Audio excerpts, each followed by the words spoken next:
توحید میں آباد ہونے کی۔ حمد و صلات کے بعد تمام تعریف و توصیف اللہ جل مجدہ کے لیے ہے، جو کہ خالق کائنات بھی ہے اور مالک کائنات بھی ہے۔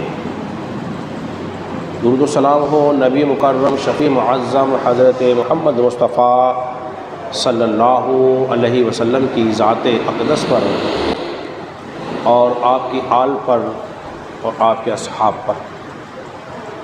لائق صد احترام تمام حاضرین سامعین، میرے عزیز بزرگوں دوستوں، آج جمعۃ المبارک ہے، اور جمعۃ المبارک کے بابرکت دن کے اندر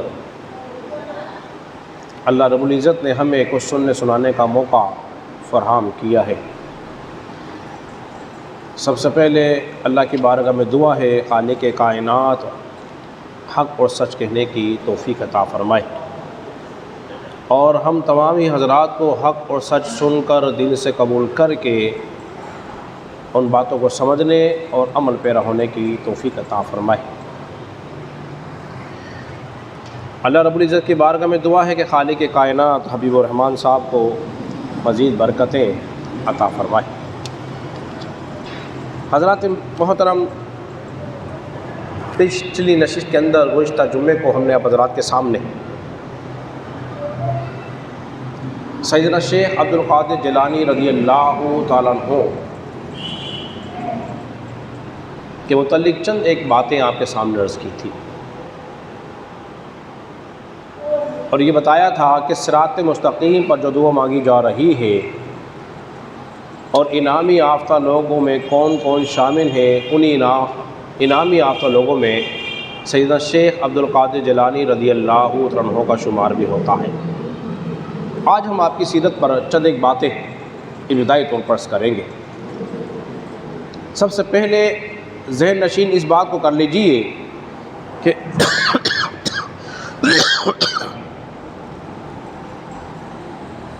کہ جب صالحین کا ذکر ہوتا ہے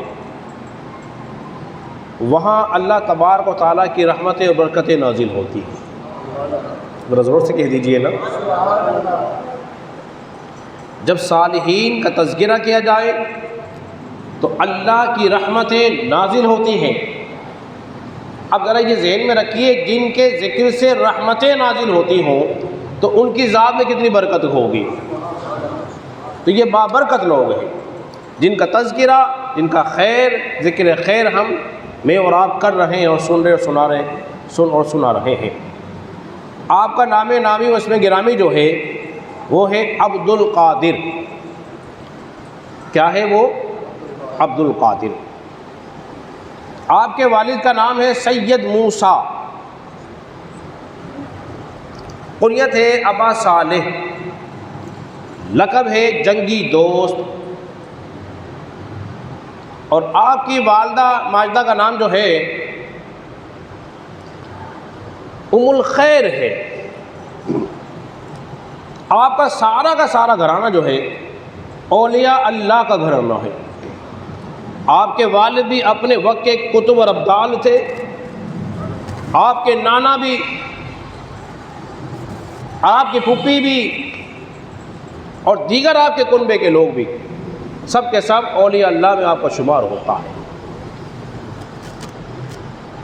غوث پاک کے ایک بھائی کا نام ہے سید احمد، ایک بھائی تھے آپ کے، اور سیدنا شیخ عبد القادر جیلانی رضی اللہ تعالیٰ عنہ کے 3 بیٹے تھے، بھائی ایک اولادیں 3 ہوئی، جن میں سے ایک کا نام ہے سید موسیٰ، یہ غوث پاک کے بیٹے ہیں، صاحبزادے ہیں۔ دوسرے کا نام ہے سید عبد الرزاق، اور تیسرے کا نام ہے سید عبد الوہاب۔ اس طرح شہر حیدرآباد کے اندر ایک بڑی مشہور معروف روحانی شخصیت آرام فرما ہے جسے لوگ سخی عبد الوہاب صاحب کے نام سے جانتے ہیں، اور معروف اور مشہور یہ ہے کہ یہ غوث پاک کی اولاد ہی میں سے ہے. کہ غوث پاک کے بیٹے کا نام کیا ہے؟ سید عبد الوہاب. تو یہ جو ہمارے یہاں حیدرآباد میں جو بادشاہ ہیں اس وقت وہ ہے سخی عبد الوہاب شاہ جیلانی رحمۃ اللہ تعالی علیہ. حضرات محترم، اتنی گفتگو سمجھنے کے بعد آپ فرماتے ہیں غوث پاک مجھے یہ بزرگی اور عظمت جانتے ہو کیسے ملی؟ اب وہ اپنی بزرگی اور عظمت کا راز جو ہے لوگوں کو بتا رہے ہیں. فرماتے ہیں، کہتے ہیں مجھے یہ بزرگی اور عظمت جانتے ہو کس سبب سے ملی؟ وہ ملی مجھے سچائی کی برکت سے. سچائی کی برکت سے. بس میں سچ بولتا رہا، اللہ تبارک و تعالیٰ مجھے بزرگیاں دیتا رہا، بلندیاں دیتا رہا. اور فرماتے ہیں یہ مجھے قطبیت کیسے ملی؟ اب قطبیت کا راز بھی بتا رہے ہیں. پہلے بزرگی کا راز، اب قطبیت کا راز. فرماتے ہیں بس میں علم دین پڑھاتا رہا، اللہ نے مجھے قطب بنا دیا تھا. یہ علم دین کی برکت ہے. اس لیے کہ ہم پچھلے درس کے اندر اس بات کو بیان کر چکے ہیں کہ بچپن میں آپ کی والدہ نے آپ سے عہد لیا تھا. عہد کیا تھا کہ بیٹا سچ بولو گے. فرماتے علم دین سیکھنے کا شوق جو ہے مجھے بچپن سے ہی حاصل تھا، اور میں نے ایک شہر سے لے کر دوسرے شہر سفر کرنا شروع کیا. تو معلوم یہ ہوا علم دین حاصل کرنے کے لیے اگر تمہیں دور بھی جانا پڑے تو جانا چاہیے.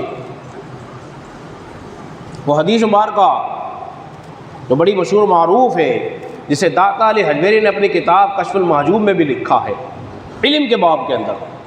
وہ کیا ہے؟ علم دین حاصل کرنے کے لیے اگر تمہیں چین بھی جانا پڑے تو چلے جاؤ. علم دین کی اہمیت کو بات کو بیان کیا گیا ہے. حضرات محترم، جب علم دین حاصل کرتا ہے تو مشکلات آتی ہیں، دشواریاں آتی ہیں. ان دشواریوں میں ثابت قدم رہنا بھی بے حد ضروری. اگر انسان ثابت قدم نہ رہے، اس کے قدم متزلزل ہو جائے تو وہ اپنی منزل و مقصود تک بولیے نہیں پہنچ سکتا ہے. تو غوث پاک فرماتے ہیں میں نے مجاہدہ کیا، اس قدر مجاہدہ کیا، اس قدر میں نے سخت مشکلیں جھیڑی ہیں. اگر پہاڑ پہ ٹوٹ پڑتی نا، پہاڑ بھی پاش پاش ہو جاتا. ایسی میں نے مشکلات کو برداشت کیا ہے اور ثابت قدم رہا ہوں.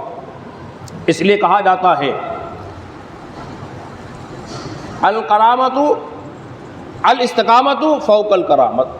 استقامت جو ہے وہ کرامت پر بڑی ہوتی ہے. استقامت کے ساتھ جب کوئی بات بندہ کام کرتا ہے، اللہ اس کے اندر اس کو کامیابی عطا فرما دیتا ہے. اور غوث پاک فرماتے ہیں میں نے مجاہدہ کیا. اور مجاہدہ، یہ مجاہدہ ہوتا کیسا ہے؟ مجاہدے کئی طرح کے ہوتے ہیں.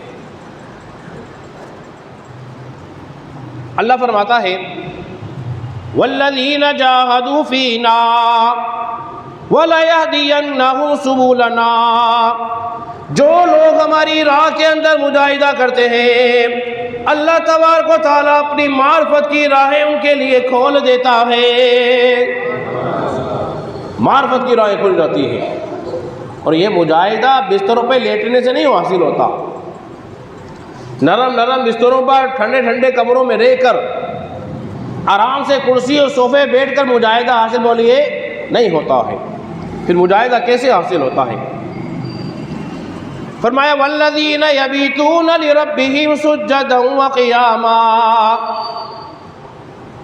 بعض ہمارے بندے ایسے ہیں، رب کائنات شاہ فرماتا ہے کہ تم جب انہیں دیکھو گے نا، وہ رات اس حال میں گزار دیتے ہیں، کبھی قیام کرتے ہوئے کبھی سجدہ کرتے ہوئے، اس حال میں گزار دے.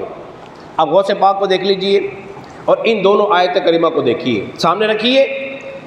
جو اللہ کی راہ میں مجاہدہ کرے، تسبیحات پڑھے، مستذکر رہے، پھر اللہ اپنی معرفت کی راہیں کھول دیتا ہے. اور جو رات اس حال میں گزارے، سجدہ کرتے ہوئے یا قیام کرتے ہوئے، یہ اللہ کے پسندیدہ بندے ہیں۔ اب دونوں آیتوں کو سمجھیے اور غوث پاک کا فرمان سامنے رکھیے۔ فرماتے ہیں کہ میں نے عشاء کے وضو سے نماز فجر کو ادا کیا ہے۔ ارے کہیے نا زور سے، عشاء کے وضو سے نماز فجر کو ادا کیا ہے۔ یہ آسان ہوگا، لیکن ایک دن، 2 دن، ہفتہ، مہینہ، کوئی سال، فرماتے ہیں نا میں نے عشاء کے وضو سے 40 سال نماز فجر کو ادا کیا ہے۔ ارے زور سے کہہ دیجئے نا، 40 سال۔ اور پھر کیا فرماتے ہیں؟ فرماتے ہیں ساری رات، ہر روز ایک قرآن مجید فرقان حمید کو ختم کیا کرتا تھا۔ ایک رات میں قرآن پاک ختم کرنا، روز ایک قرآن پڑھنا۔ اور دوسری ایک روایت میں آتا ہے غوث پاک فرماتے ہیں 1000 نفلیں روز پڑھا کرتا تھا۔ 1000 نفلیں، قرآن بھی، تلاوت بھی، تب جا کے انسان کو مقام مرتبہ حاصل ہوتا ہے۔ اب یہ تو بات آپ نے سن لی بڑی آرام کے ساتھ، لیکن حاصل کیا نکلا ان باتوں سے؟ معلوم کیا ہوا؟ معلوم یہ ہوا غوث پاک کو نماز سے بڑی محبت تھی۔ اگر آج ہم غوث پاک کا نام لینے والے ہیں، ان سے محبت کرتے ہیں، تو ہمیں نمازوں سے محبت کرنی پڑے گی۔ دوسری بات کیا معلوم ہوئی؟ کہ غوث پاک ہر روز قرآن پڑھا کرتے تھے، محبت تھی قرآن سے، قرآن سے وابستہ رہے۔ تو آج ہم نے غوث پاک کے طریقے پر عمل کرنا ہے۔ غوث پاک کا طریقہ کون سا تھا؟ جو رسول اللہ کا طریقہ تھا، کثرت سے نوافل پڑھتے، اور قرآن سے کس قدر محبت تھی کہ ہر روز قرآن پڑھتے۔ اور ہم نے تو قرآن پڑھنا ہی چھوڑ دیا، ہم نے قرآن سے وابستہ رہنا ہی چھوڑ دیا، تو پھر بتائیے ہمیں ترقی عروج کیسے ملے گا؟ مل سکتا ہے؟ بولیے، نہیں مل سکتا۔ تو عروج و ترقی کے لیے ہمیں عبادت کا بے حد ضروری ہے۔ جب آپ نے کیا، یہاں لوگوں نے ایک ادراک کیا، کہتے ہیں بھائی روز ہر قرآن ایک مرتبہ 3 دن سے کم میں قرآن پاک ختم کرنا تو منع ہے، اور غوث پاک ہر روز پڑھا کرتے تھے۔ حضور نے تو منع کیا اور غوث پاک کر رہے ہیں۔ بعض لوگ یہ شبہ ڈالنے کے لیے اس قسم کی باتیں کر دیتے ہیں۔ اب میں اس کا جواب بھی یہاں دے دیتا ہوں تاکہ بات آپ کو سمجھ میں آ جائے۔ دیکھیے ہر کام میں ہوتی ہے حکمت۔ کیا ہوتی ہے جی؟ حکمت ہوتی ہے۔ ان میں حکمت کیا تھی؟ پہلی حکمت تو یہ تھی کہ ہر آدمی میں یہ قوت و طاقت نہیں ہوتی کہ وہ 3 دن کے اندر قرآن ختم کر لے۔ ہر آدمی میں قوت طاقت نہیں ہوتی، لیکن بعد میں ہوتی ہے۔ حکم ہوتا ہے اکثر کے لحاظ سے۔ کیا ہوتا ہے جی؟ اکثر کے لحاظ سے۔ اگر تم نے 3 دن سے کم میں قرآن ختم کر لیا تو تم اس کے معنی، اس کے مفاہیم پر توجہ نہیں کر پاؤ گے، تم اس کو سمجھ کے نہیں پڑھو گے۔ یہ ان کے لیے ہے، آپ اور میں۔ ہماری زبان کون سی ہے؟ بولیے، اردو۔ اور قرآن کس میں ہے؟ عربی زبان میں۔ غوث پاک کی زبان کون سی تھی؟ عربی ہی تھے، تو اجمی زبان عربی میں کلام کیا کرتے تھے۔ میں آئندہ بتاؤں گا آپ کو، آپ 13 زبانوں کے اندر کلام فرمایا کرتے تھے۔ جب میں علمی مقام آپ کا بیان کروں گا آئندہ جمعے انشاءاللہ۔ تو غوث پاک تو سمجھ کے پڑھتے ہوں گے نا۔ عرب کے لوگ جو عربی میں قرآن پڑھ رہے ہیں انہیں تو سمجھ میں آ رہا ہے، لیکن حضور کی نگاہ قیامت تک کے لوگوں کے لیے تھی۔ ایک بات سمجھ لی۔ دوسرا جواب وہ کیا ہے؟ کہ منع ہے، گناہ نہیں۔ منع ہے، گناہ نہیں۔ کیوں؟ کمزور لوگ بھی ہوتے ہیں اس کے اندر۔ گناہ تب ہوگا جب وحی آ جاتی، جس طرح 3 شخص نبی پاک صلی اللہ علیہ وسلم کی خدمت میں حاضر ہوئے اور حاضر ہونے کے بعد کہنے لگے، حضور کی عبادت معلوم کی نا، بخاری کے اندر یہ موجود ہے، باب النکاح کے اندر روایت، حضور کی ازواج مطہرات سے عبادت کے بارے میں تذکرہ کیا، حضور کی عبادت کیسی تھی، شب روز کیسے تھے. انہوں نے رسول اللہ صلی اللہ علیہ وسلم کی عبادت کو کم جانا، کہنے لگے کہ آج کے بعد میں افطار ہی نہیں کروں گا. ایک کہنے لگا آج کے بعد میں رات کو سوؤں گا ہی نہیں، عبادت ہی کروں گا. اور تیسرے نے کہا میں تو شادی نہیں کروں گا. 3 نوجوان، 3 باتیں. رسول اللہ صلی اللہ علیہ وسلم نے تینوں کی بات سنی، فرمایا سنو تم کیا باتیں کر رہے تھے، میں نے تمہاری بات سن لی ہے. دیکھو میں اللہ کا محبوب ہوں، میں سوتا بھی ہوں، رات کو اڑ کے رب کی عبادت بھی کرتا ہوں، میں کھاتا بھی ہوں اور روزہ بھی رکھتا ہوں، افطار بھی کرتا ہوں، روزہ بھی رکھتا ہوں، اور میں شادیاں بھی کرتا ہوں. تاکہ شادی کر کے اس لیے بتائی تاکہ ہمیں ڈھنگ ہو جائے، کھا کر اس لیے بتایا تاکہ کھانے پینے کے آداب آ جائیں، سو کر اس لیے بتایا تاکہ تمہیں سونے کا طریقہ آ جائے، جسے میں قوت و توانائی حاصل ہو جائے. فرمایا تم یہ کام نہیں کر سکتے لہذا چھوڑ دو، کیونکہ کوئی ہمیشہ روزہ رکھ ہی نہیں سکتا، کوئی ساری رات کھڑے نہیں ہو سکتا. قوت مدافعت طاقت انسان کے اندر بولیے نہیں ہوتی ہے، لیکن بعد اللہ کے بندے ایسے ہوتے ہیں. قرآن کہہ رہا ہے والذین یبیتون لربہم سجدا وقیاما، لیکن بعض بندے ایسے ہیں جب تم انہیں دیکھو گے رات میں قیام کرتے ہوئے ملیں گے یا تمہیں سجدہ کرتے ہوئے ملیں گے. وہ سجدہ کرتے ہوئے اور قیام کرتے ہوئے ساری ساری رات گزار دیتے ہیں اور گزار کر اپنے رب کو راضی کرتے ہیں. اور جب انسان کو مقام مرتبہ حاصل ہو جاتا ہے پھر دیکھو کیسے جلوے ہوتے ہیں. پھر ان کی حکومت آسمانوں پر بھی ہوتی ہے، زمین پر بھی ہوتی ہے، ہواؤں پر بھی ہوتی ہے، پانی پر بھی ہوتی ہے. ہوا کیا کہ ایک مرتبہ دریائے دجلہ کے اندر طوفان آ گیا، طغیانی آ گئی، لوگ پریشان ہوئے اور غوث پاک کی خدمت میں حاضر ہوئے. اے شیخ عبد القادر جیلانی، دریا دجلہ میں طوفان آ گیا ہے اور بڑی تیزی سے پانی بڑھ رہا ہے. آپ نے فرمایا اچھا. تو آپ گئے اور دریائے دجلہ کے قریب پہنچے. پہنچنے کے بعد اپنا عصا لیا، عصا لینے کے بعد گاڑ دیا، جو اس کی اصل حد تھی گاڑ دیا، اور گاڑنے کے بعد فرمایا پانی بس یہیں تک رہے، بس اس سے آگے نہ بڑھ. غوث پاک کا عصا گاڑنا تھا، پانی پیچھے ہونا شروع ہو گیا تھا. ارے زور سے کہہ دیجئے نا. اور دوسری مثال، غوث پاک بیٹھے ہوئے ہیں، تشریف فرما ہے، اور آپ جو ہے نا آپ کا مدرسہ، آپ کی مجلس لگی ہوئی ہے. کیا ہوا کہ بارش آنی شروع ہو گئی. جب بارش آئی نا لوگ آگے پیچھے ہونے لگے. اب میں آپ کو مثال دوں آپ کو سمجھانے کے لیے. اگر مسجد کی چھت نہ ہو، کھلی ہوئی چھت ہو، کھلا میدان ہو، میں یا اور کوئی بیان کر رہا ہو، سچ بتائیے گا، اور بارش ہو جائے زور کی، تو لوگ بیٹھے رہیں گے یا اٹھنا شروع کر دیں گے؟ بھائی ایک یہاں سے اٹھے گا، ایک وہاں سے اٹھے گا، گیلا ہو گیا ہے. تو ایسے ہی جب لوگ منتشر ہوئے نا تو عبد القادر جیلانی رضی اللہ تعالیٰ عنہ خطاب فرما رہے تھے. آپ نے یوں دیکھا آسمان کی طرف،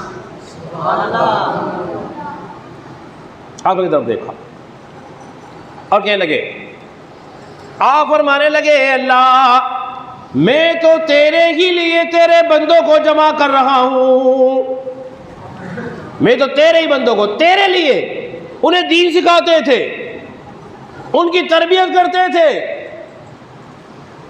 ان کا تزکیہ نفس کرتے تھے، شریعت کی باتیں بتاتے تھے. کہنے لگے اللہ میں تو تیرے ہی لیے تیرے بندوں کو جمع کرتا ہوں اور تو بارش بھیج کر ان کو منتشر کر رہا ہے. کیا کہہ رہے؟ رب سے فرما رہے ہیں. اور اشارہ کیا اب اشارہ بھی ہو رہا ہے کہ اللہ ہم میرے مدرسہ جہاں لگا ہوا ہے، میری جو مجلس ہے اس پر نہ ہو بلکہ اس کے ارد گرد ہوتی رہے بارش۔ ایسا ہی ہوا، بس آپ کا کہنا تھا بارش جو تھی وہ آس پاس برستی رہی، مگر آپ کی مجلس میں بارش ہونا بند ہو گئی۔ یہ وہ لوگ ہیں، یہ اپنے رب کو جب راضی کر لیتے ہیں تو پھر اللہ تبارک و تعالیٰ جو ہے ان کی باتوں کو بھی، ان کے کلمات کو بھی قبول فرما لیتا ہے۔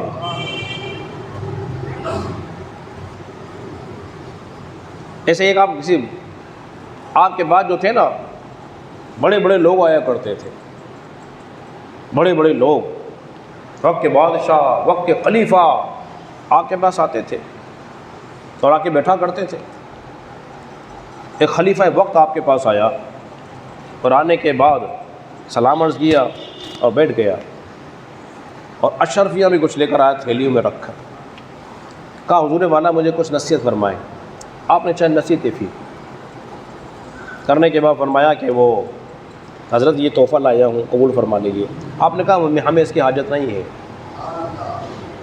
ہمیں ان کی حاجت نہیں ہے۔ وہ کہنے لگا حضور میں بڑی محبت سے لایا، قبول فرما لیجیے۔ تو اس نے بڑا اصرار کیا نا، تو غوث پاک نے ان میں سے 2 تھیلیاں اشرفیوں کی جو تھی نا انہیں قبول کر لی، انہیں اپنے ہاتھ میں رکھا، اور ہاتھ میں رکھنے کے بعد انہیں زور سے دبایا۔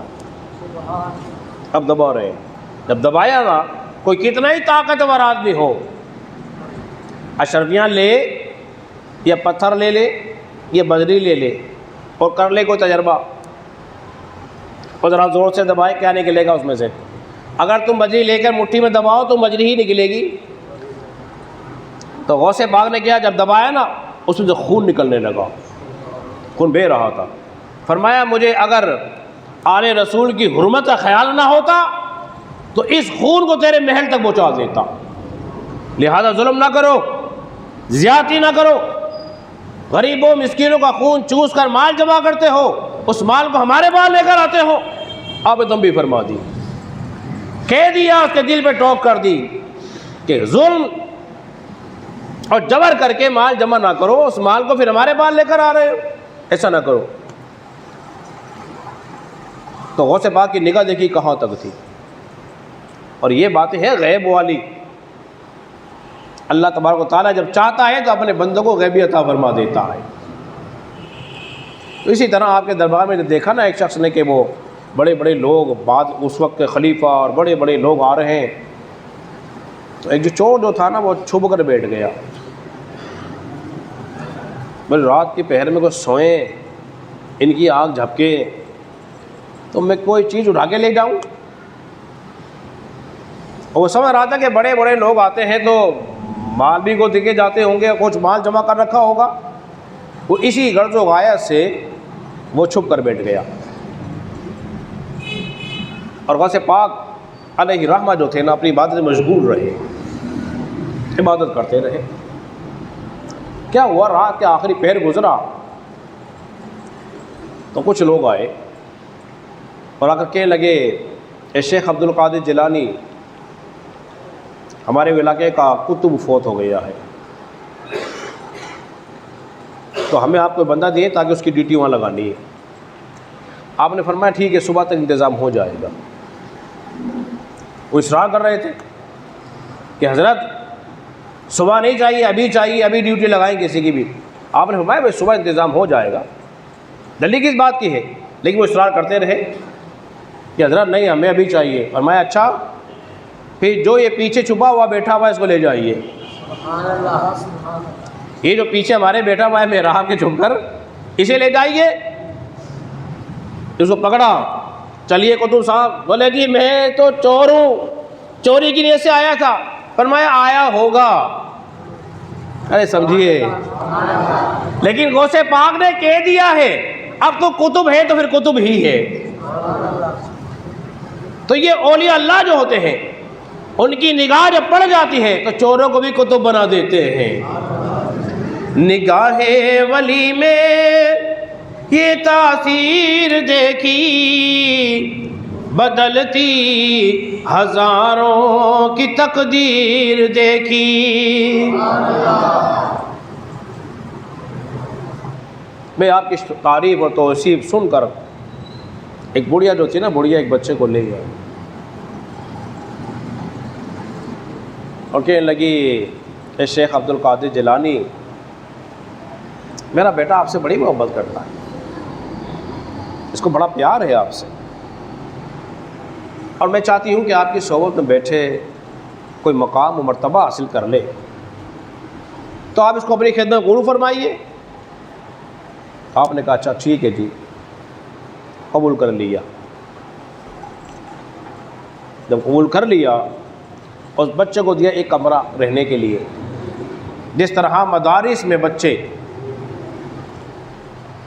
کمروں میں رہتے ہیں, انہیں جو بھی کھانا پینا دیا جائے وہ کھانا پینا کھاتے ہیں, اپنی مرضی سے بولیے کچھ نہیں کھا سکتے.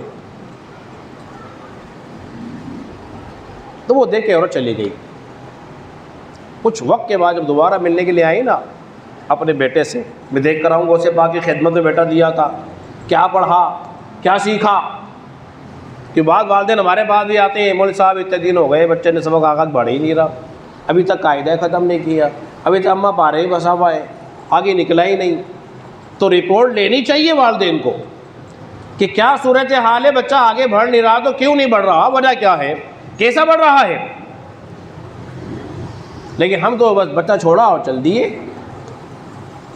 بسا اوقات تو ابا جی کو پتہ ہی نہیں ہوتا بچہ برسے بھی جا رہا ہے, بجی جا رہا ہے, بچہ خود ہی خود آ گیا. اب وہ جو والدہ تھی نا وہ آ گئی, ملنے کے لیے آئی, اور پتہ پوچھتے مجھے دیکھا نا اس کا بیٹا کہاں ہے. کیا دیکھا کہ اس نے دروازہ کھولا, بچہ دال کے ساتھ سوکھی روٹی کے ٹکڑے کھا رہا ہے. ماں تھی نا, ممتا تھی, آبزیدہ ہو گئی. یہ کیا ماجرا ہے, میں اپنا اتنا گول مول بٹا دے کر گئی ہوں, لڈو سا بچہ,